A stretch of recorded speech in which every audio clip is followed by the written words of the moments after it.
And right there, I had the urge to be one of these people.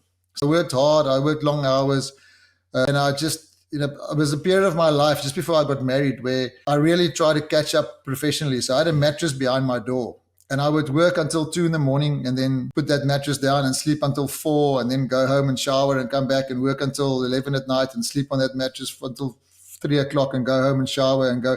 And it was just in that process that I was eating the fast food from the cafe below the office. And I was working long hours, not exercising. I was eating the worst garbage I can put in your mouth. And as a consequence of that, I became really out of shape and I was just fat and lazy and had no energy. But still I was successful on the outside, and I stood on that beach, couldn't believe what I saw. I mean, these people were my age and older, and they were so fit and lean. And then I heard the distances of Ironman, and I thought it's a challenge to see if there's anyone here that can do that. And I've got goosebumps now. I stood there and I couldn't believe what I saw. And right there, I had the urge to be one of these people.